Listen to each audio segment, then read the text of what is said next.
I will say is that most wealthy people are not concerned with what's happening right now. Yeah. They are just trying to figure out how to be creative. They're not operating in fear. Yeah. And they're reinventing and they're taking risks. Yes. This is a time for you to take risks.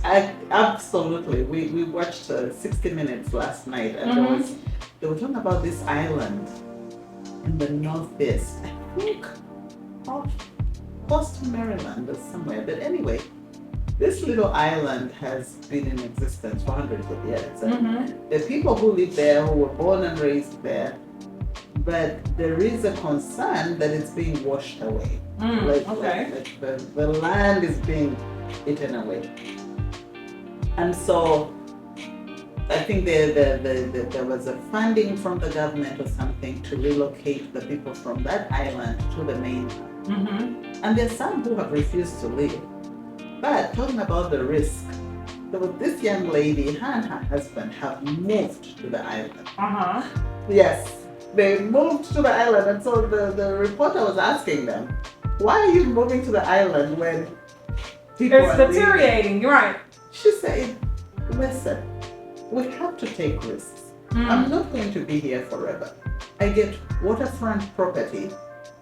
And for dirt cheap, for $80,000, I think is what they said. Wow. And her husband are building this beautiful home on the water. They have plants in the water, and they've built this home. And she said, our kids can come visit, our grandkids can come visit.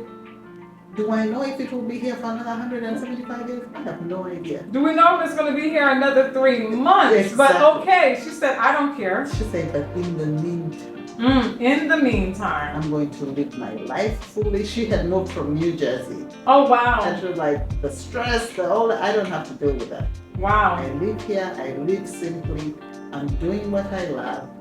I have a beautiful view every morning. Wow. And I'm not going to worry about what's going to happen. Wow. So when we were done, we were like, she is truly living her life. Yes, to the fullest. To the fullest. To the fullest. Yeah. That's inspiring. Very, very inspiring, as opposed to being very careful and protective of your life. And it's not our own. What is life? Life is nothing but a vapor, right? And so I do believe that we are coming upon the time of I guess, on the calendar. Yeah. Where it is okay for you to take a risk.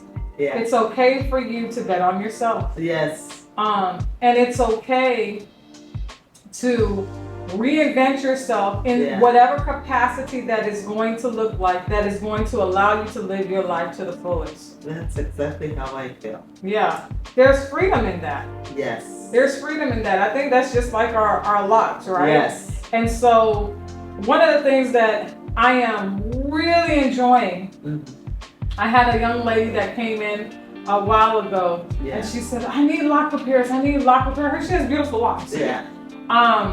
And she does need some lock repairs. Yeah. However, her hair texture is giving more of like that freestyle, free flow, but it's still uniform and it's still beautiful. Yeah. But she wanted to get lock repairs because she has an idea of what the standard of beauty is when it comes to locks.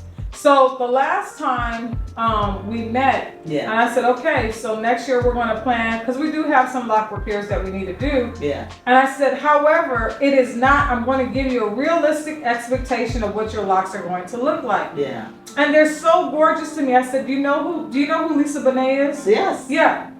Lisa Bonet, her locks are absolutely gorgeous to me. They're not uniform, but they're still neat, right? Yes. And I said, that's what you're going to have. Yeah. And she said, you know what? She said, it's funny that you say that. She said, because I looked in the mirror and I said, I'm going to embrace my beauty. Yeah. The way that my locks are being represented. Yeah. You know, she's still a professional. She's in the workplace. Yeah. But it's just more of, this is your texture. This is what your hair is going to do. And I love that for her. Yeah. And for everyone that has lately that they're like, you know what? I'm just going to allow my locks to do what it's going to do, and I'm Yeah. going to embrace whatever that becomes. And whatever it becomes, it's still going to be beautiful because they're mine, right? Yeah. So I love that. And I look at It's that as a, fantastic. like life. Yeah, go ahead. I'm sorry. No, I was just saying that's truly fantastic that Mhm. she's come to that realization. But you remember, we are uniquely and wonderfully made. Yes. Why we try to be like somebody else is just mind-boggling to me, you know? And we set that as the standard. Right. But we can't all look the same. We're not the same. No. So if we can just embrace who we are, I think life is a lot more easier. Like I was thinking, I have tried for years to lose weight and then gain and then lose it. Mm-hmm. But if I think back, I've never really been a tiny girl. Right. Right. Not even as a child. Not even when I was in boarding school and lacking food. You know, Yeah. I was Yeah. still one of the biggest ones Yeah. in the school. Yes. You know. So lately I've been like, you know what? I will dress up for my size and I Mhm. will enjoy it. That's right. I know. I need to show you this picture that how I dressed on Saturday. It's like I'm not going to try to be a size that I'm not. Now, do I need to be healthy? Absolutely. Right. But I will embrace my style. So I put Oh on my God! tight Look jeans. at you. Uh-huh. I like that. Ba ba ba I boom. know, and I had my boots Let's on. go, Miss May. Yes. And I was like, okay, I'm just going to embrace. Yes. This is who I am. I've never been a skinny girl. And I shouldn't try to be. No.